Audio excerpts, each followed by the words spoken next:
लेते हैं और विकल्प अंग्रेजी में ढूंढते हैं। तो निश्चित रूप से कई कारण हैं इसके। तो कारण का वृत्तांत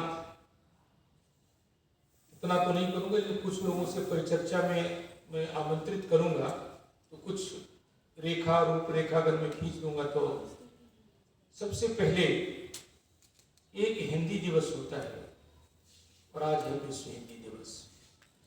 बहुत लोग विश्व हिंदी दिवस को भी हिंदी दिवस कहते हैं और हिंदी दिवस को भी कभी विश्व हिंदी दिवस कहते हैं। क्योंकि 14 सितंबर को हमारे संविधान में 1949 में हमने इसको लिया कि हमारा हिंदी राजभाषा होगी। तो राजभाषा के छोटे छोटे नियम अधिनियम का मोटा मोटी मैं चर्चा इसलिए करना चाहता हूँ, और चूंकि जो हमारे किस न्यायालय की भाषा को निर्धारित करती है, कोई बता सकते हैं? बता सकते हो? अंग्रेजी किस न्यायालय की भाषा? हाँ, उच्चतम न्यायालय और उच्च न्यायालय की भाषा को निर्धारित करते हैं। एक दृष्टांत से समझा जा सकता है कि जब 10वां विश्व हिंदी सम्मेलन भोपाल में आयोजित हो रहा था, तो आदरणीय सुषमा स्वराज जी के नेतृत्व में एक प्रस्ताव हम लोगों ने पारित किया। 348 धारा जो सर्वोच्च न्यायालय की भाषा को निर्धारित करती है, उसको संशोधित किया जाए। और 2015 में 10वां विश्व हिंदी सम्मेलन हुआ था और आज 2023 है और ये सरकार के पास विचाराधीन है। हमारी सरकार है, राष्ट्रवादी सरकार है, राष्ट्रभाषा संपोषित सरकार है। इस सरकार में जब वो संशोधित नहीं होगा तो कब होगा? इसलिए मैं इंद्रदेव जी को इसलिए बधाई देता हूं कि जब तक संशोधन नहीं भी हुआ तभी भी ये संविधान के कई नियमों अधिनियम को लेकर के उच्च न्यायालय में, सर्वोच्च न्यायालय में लड़ाई करते हैं। और वो लड़ाई जब बिहार से शुरू हुई तो बिहार के लोग नहीं जानते। यहाँ भी हम लोग सरकार का दृष्टिगत दोष देखते हैं कि अंग्रेजी को शिक्षा से, दीक्षा से, परीक्षा से, नौकरी से, सम्मान से, प्रतिष्ठा और पैसा से जुड़ा हुआ है।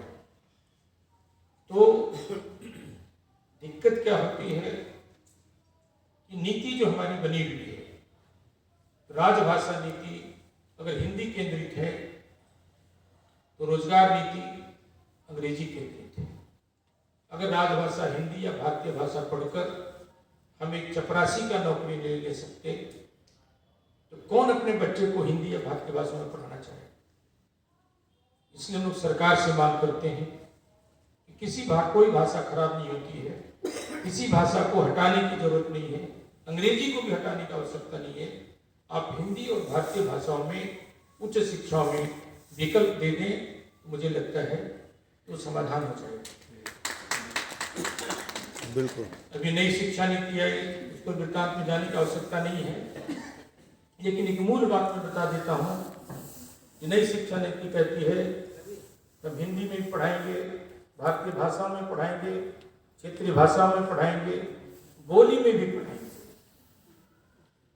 तो मुझे बहुत कितना अच्छा लगता है ये सरकार अगर लागू कर दे तो बहुत क्रांतिकारी कदम। लेकिन मैं तो भाषा को खोजता हूँ कि नई शिक्षा नीति में मेरी भाषा कहाँ है। कभी कभी लगता है कि तमिलनाडु के अधिकारी के बच्चे तमिल में पढ़े हैं, उसका स्थानांतरण गुजरात में हो जाता है, तो क्या सरकार ने गुजरात में उस बच्चे को तमिल में आगे पढ़ने की पढ़ाई की व्यवस्था किया है? तो मैं नई शिक्षा नीति पूरा पढ़ गया हूँ, कहीं नहीं पता है तो उसका क्या होगा।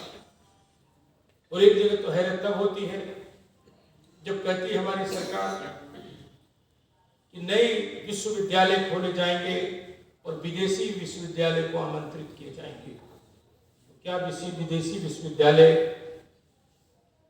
हमें हिंदी या भारतीय भाषा में पढ़ाएंगे।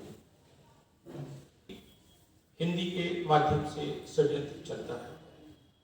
एक अभी भाषा का सर्वेक्षण होने वाला है, जिसमें वहां भी हिंदी के प्रति लड़ाई लड़ी जा रही है कि आपकी मातृभाषा क्या है।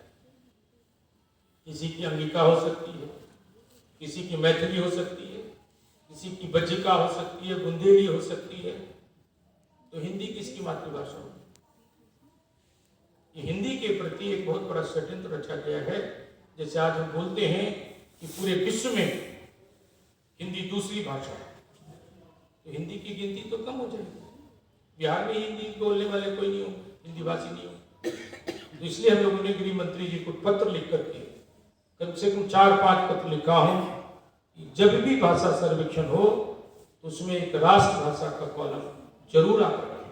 मातृभाषा रखें, अगर हमारा मातृभाषा अंगिका है तो राष्ट्रभाषा हिंदी है। तो इससे हिंदी का ये होगा, और चूंकि ये पता भी नहीं चलेगा, लोग फॉर्म भर के भेज देंगे। ये जानकारी इसलिए मैं बताना चाहा। बातें बहुत सारी हैं, लेकिन 2-3 बिंदुओं पर मैं विचार चाहूंगा लोगों